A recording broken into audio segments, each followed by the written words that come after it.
Picture this: a city-sized cavern filled with artifacts from ancient Egypt buried deep within the Grand Canyon. Sounds like something straight out of an adventure movie, right? But what if I told you that two explorers, Professors S.A. Jordan and G.E. Kincaid, allegedly made this real-life discovery in 1909? On April 5th of that year, the Phoenix Gazette reported their story, which described a breathtaking discovery that rocked the field of archaeology. Yet, both men mysteriously disappeared soon after telling their story.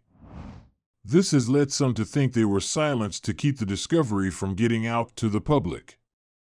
But that's not all. The Smithsonian, a prestigious organization that would usually be involved in a discovery this important, said it had never had anything to do with the two professors. This raises the question, what were they trying to hide?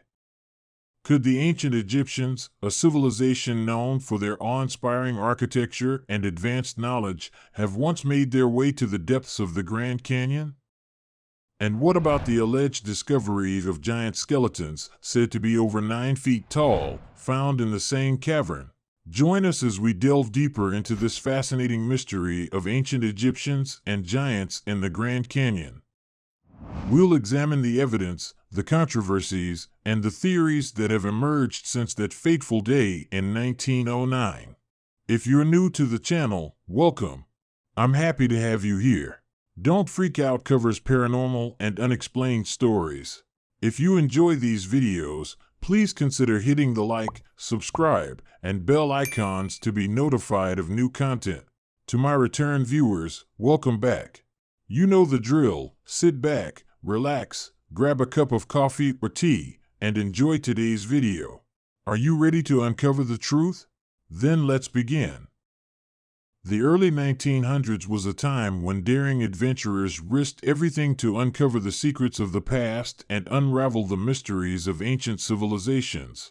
Kincaid was an archaeologist from the Smithsonian Institute who teamed up with fellow anthropologist S.A. Jordan to investigate information reported by John Wesley Powell regarding Grand Canyon discoveries in 1869. The Grand Canyon was vast, with many unexplored areas shrouded in mystery. Nevertheless, Kincaid and Jordan were determined to document it all. Their journey was fraught with danger as they navigated treacherous rivers and perilous cliffs while searching for something Kincaid called the mineral, or gold. But little did they know that their most remarkable discovery was yet to come. On one of their expeditions, Kincaid stumbled upon a set of stairs that led deep into the heart of the Grand Canyon.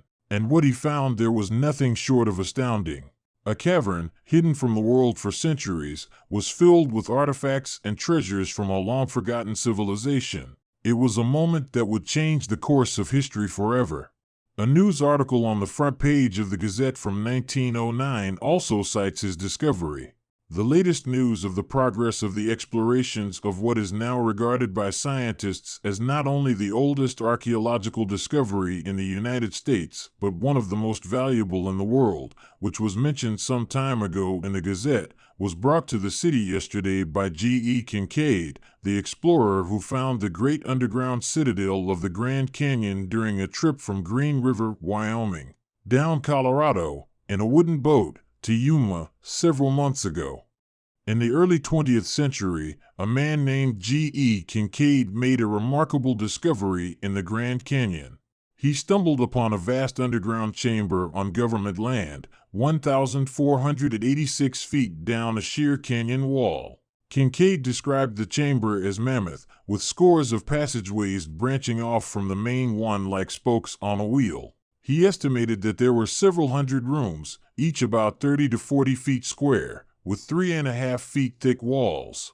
One of the most remarkable discoveries Kincaid made was a shrine made out of a hard rock resembling marble. The shrine contained an idol or image of what Kincaid believed was the people's god, sitting cross-legged with a lotus flower or lily in each hand. The idol resembled Buddha, and other smaller images surrounded it, including 2 giant cacti with protruding arms. Some believe this artifact may have been associated with the Egyptian king Kian, or Kayun. Kincaid also found a wide array of copper tools in the opposite corner of the chamber. In addition to the shrine and tools, Kincaid found vases, urns, and cups made of copper and gold. He also discovered pottery, including enamelware and glazed vessels. Down one of the passageways, Kincaid found round granaries made of something similar to hard cement, containing seeds of all kinds. He also encountered a strange, unidentified gray metal that resembled platinum and stones,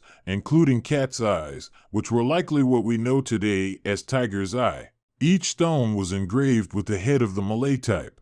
Kincaid also found hieroglyphics on the urns, walls over doorways, and stone tablets similar to those found in southern Arizona. He described drawings of two prehistoric animals but provided no further details.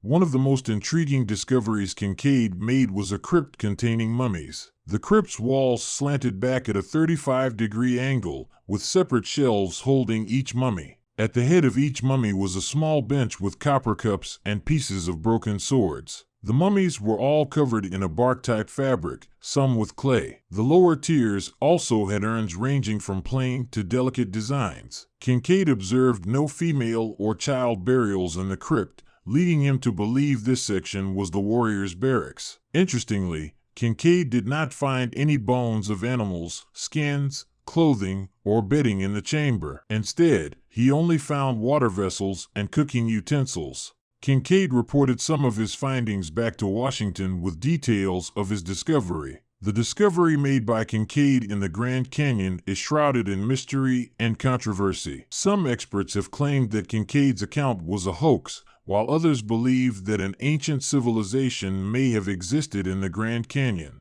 Regardless of the validity of Kincaid's account, his discovery has captured the imagination of many and continues to be the subject of debate and speculation. These details, which were only mentioned in a few articles in the Arizona Gazette, have led to many theories and guesses. But the story has also raised doubts and skepticism because there isn't much proof or reliable sources to back it up. Who was Kincaid?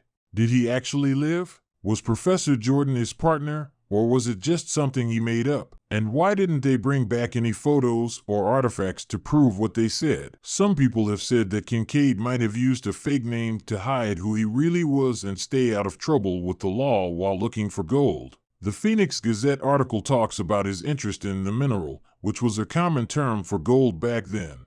In 1908, when President Theodore Roosevelt created the Grand Canyon National Forest, he made it illegal to mine gold. If Kincaid was a gold prospector, he might have changed his name and job to keep the police from finding him.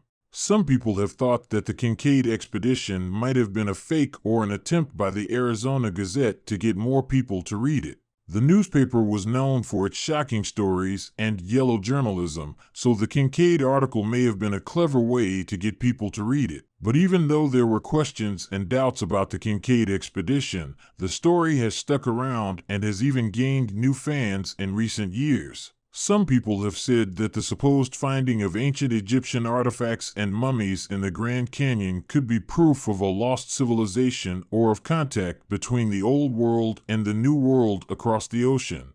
Others have come up with more strange ideas, like the idea that there are extraterrestrial artifacts or underground tunnels. According to some, the idea of ancient Egyptians living in Arizona is so silly that it is being hidden from the general population. The question on everyone's mind is whether or not the lost underground city of the Grand Canyon will ever be found. Maps show that rocks in the area have Egyptian names, such as the Tower of Set and the Horus Temple. Could these be the remains of a lost ancient civilization that once lived in this area? But why would the Smithsonian Institution want to hide such an amazing discovery? For now, we can only guess and imagine what treasures and secrets lie beneath the surface of the Grand Canyon. So guys, what do you think about this? Feel free to share your thoughts with us. We will see you soon. Until then, stay safe.